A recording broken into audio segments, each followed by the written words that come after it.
Viewers, कैसे हैं आप लोग। उम्मीद है आप सब ठीक होंगे। फिजियोलॉजी के आज के लेक्चर में हम जीआईटी ट्रैक्ट जो है वो स्टार्ट करते हैं। सबसे पहले हमारा बता रहा है कि movement of food through GIT, जिसमें सबसे बदले बता रहा है फंक्शंस ऑफ जीआईटी, जिसमें है इंजेक्शन ऑफ फूड, मतलब कि जब अभी हम फूड अपने माउथ में रखते हैं तो उसे इंजेक्शन कहते हैं। उसके बाद डाइजेशन उसके बाद डाइजेस्टिव जूसेस की सीक्रेशन, उसके बाद water, salt, vitamins and products, इन सब की एब्जॉर्प्शन। और ठीक है, उसके अलावा हमारे हैवी मेटल्स, टॉक्सिन्स, अल्कोहल्स की एक्सक्रिएशन। उसके अलावा ये हमारा जो जीआईटी होता है ये एरिथ्रोपोएसिस को हेल्प करता है।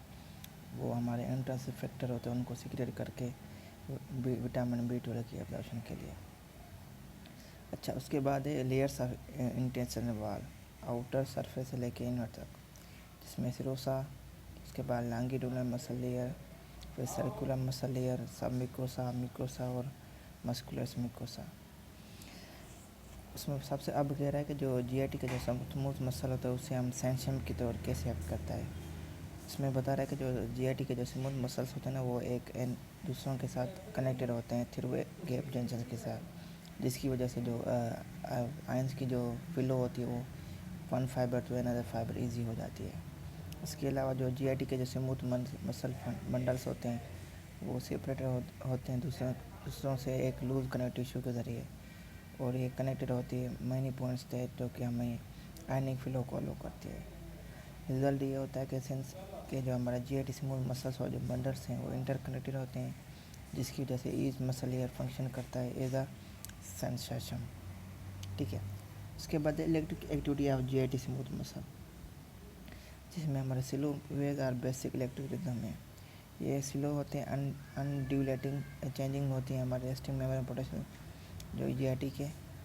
और ये कहा होता है जब भी हमारी स्लो अनड्यूलेशन होती है हमारी pumping activity sodium potassium pump की, इसकी इंटेंसिटी 5 से 15 मिली वोल्ट होती है। फ्रीक्वेंसी होती है 3 पर मिनट, 12 पर मिनट और 8 to 9 पर मिनट। 3 पर मिनट स्टमक में होती है, 12 पर मिनट हमारी ड्यूडेनम में और 8 से 9 पर मिनट ये टर्मिनल एलियम में। अच्छा, अब इसका फंक्शन ये है कि जो फ्रीक्वेंसी होती है वो डिटरमाइन करती है हमारी कॉन्ट्रैक्शन की रिदम को। इसके अलावा जो सेले वेव्स होते हैं वो नॉट ट्रू एक्शन पोटेंशियल है, बट देख हमारे जो स्पाइक जो पोटेंशियल्स होते हैं उनको कंट्रोल करते हैं। उसके बाद स्पाइक पोटेंशियल, ये एक ट्रू एक्शन पोटेंशियल से जो कि अक्कर होते हैं जब रेस्टिंग मेमोरी पोटेंशियल होती है, जब वो -40 मिली वोल्ट से राइज करती है। ये स्पाइक पोटेंशियल तब काज होता है जब भी हमारी सिलो जो कैल्शियम सोडियम चैनल की ओपनिंग होती है। ड्यूरेशन इसका 10 से 20 मिली सेकेंड है। फ्रीक्वेंसी इसकी 1 से 10 स्पैक्स पर सेकंड होती है।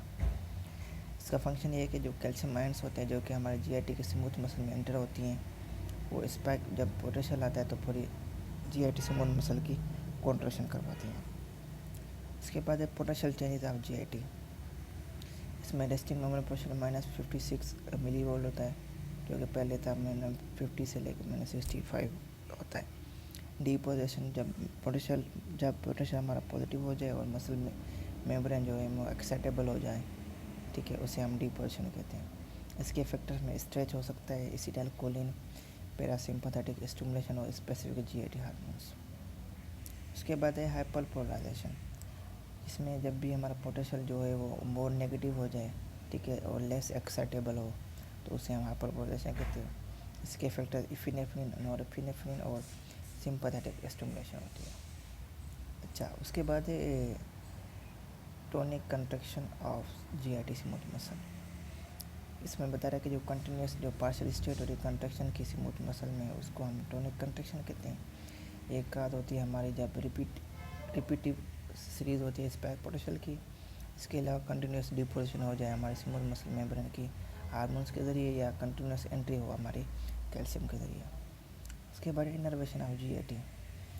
इसके 3 टाइप्स है। इंटीरियर नर्वस सिस्टम जो है ये एक इंट्रिंसिक नर्वस सिस्टम होता है जो कि एक्सटेंड करता है ईसोफेगस से लेकर एनस तक। उसके बाद इसकी 2 डिवीजन है, मेजेंटेरिक और सबम्यूकोसल।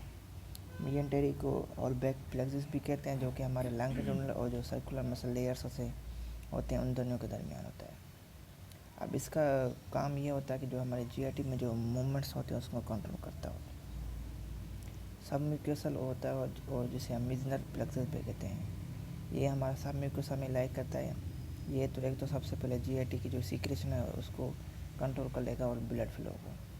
इसके अलावा जो सेंसिटिव फंक्शंस होते हैं उसको सर्व करता है, मतलब कि सिग्नल्स जो होते हैं जीआईटी के एपिथेलियम से वहाँ से रिसीव करते, फिर वो स्टेट रिसेप्टर्स आप जीआईटी वाल तक चले जाते हैं। उसके बाद है ऑटोनॉमिक नर्वस सिस्टम। अब जो ऑटोनॉमिक नर्वस सिस्टम है ये हमारी जो इंटेरिक नर्वस सिस्टम है उसकी एक्टिविटी को अल्टर करता है। ठीक है, इसमें पैरासिम्पैथेटिक में हमारी जो वेगस नर्व होती है वो इनर्वेट करती है जीआईटी को इसोफेगस से लेके 2/3 ऑफ ट्रांसवर्स कोलन तक। इसके बाद पेल्विक पैरासिम्पैथेटिक नर्व जो होती है ये हमारी इनर्वेट करती है जीआईटी से डिस्टल 1/3 से लेके ट्रांसफर कोलन से लेके इनस तक।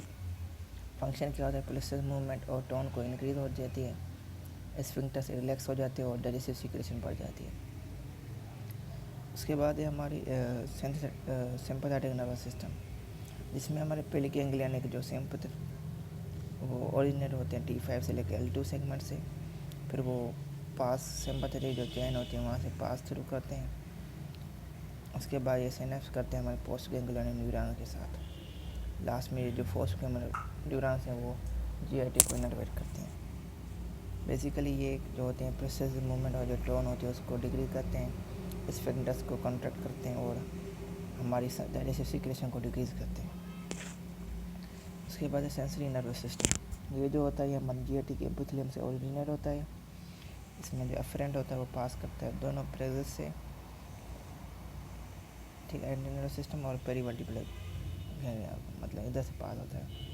बाकी जो अफरेंट ट्रेवल करता है वो सिंपैथेटिक नर्वस सिस्टम से लेके स्पाइनल कॉर्ड और वेजा से लेके ब्रेन स्टेम तक। अब ये जो होता है हमारे लोकल रिफ्लेक्सेस को एलिसिट करता है और इसके अलावा एलिसिट कर रिफ्लेक्स को जो कि रिलाई करते हैं बैक से लेके गट तक। ठीक है, अब टाइप्स ऑफ जीआईटी रिफ्लेक्सेस, इसके 3 टाइप्स होते हैं। रिफ्लेक्सेस वो जो कि हमारे अक्कर होते हैं हमारे इंटेरिक नर्वस सिस्टम में। ठीक है, ये वो जो होंगी वो जीआईटी के सीक्रेशन को, प्रोसेस मूवमेंट को मिक्सिंग को कंट्रोल करते हैं। दूसरे रिफ्लेक्सेस जो कि हमारे जीआईटी से लेके वो मेरिबंडल सिंपैथेटिक गैंग्लिया से लेके वो बैक ऑफ जीआईटी तक होते हैं, जिसमें हमारा गैस्ट्रोसिलिक रिफ्लेक्स होता है जो कि सिग्नल देता है स्टमक से कि वो इवैक्यूएशन करे कोलोन की। उसके बाद इंटेरोगैस्ट्रिक रिफ्लेक्स होता है जो कि सिग्नल देता है कोलोन से, और जो सिमालिनस्टाइन है वो हमारी जो स्टमक जो मोटिलिटी और जो सीक्रेशन होती है उसको इनहिबिट करता है। उसके बाद है कोलोनियल रिफ्लेक्स जो कि हमारे कोलोन्स से आते हैं, जो कि हमारी जो इलियल कॉन्टेंट्स हैं उनको इम्पटिंग को इनहिबिट करता है। अच्छा, थर्ड पे जो रिफ्लेक्स होते हैं जीआईटी के वो स्पाइनल कॉर्ड से या ब्रेन कॉर्ड से लेके बैक ऑफ जीआईटी जाते हैं, जिसमें पेन रिफ्लेक्स और डिफिसेशन रिफ्लेक्स होते हैं। तो आज का लेक्चर यहाँ एंड करते हैं। मुझे लेक्चर अच्छा लगा होगा और इस लेक्चर से रिकॉर्डिंग को भी क्यूरी हो तो कमेंट कर सकते हैं। अपना ख्याल रखें। अल्लाह हाफिज़।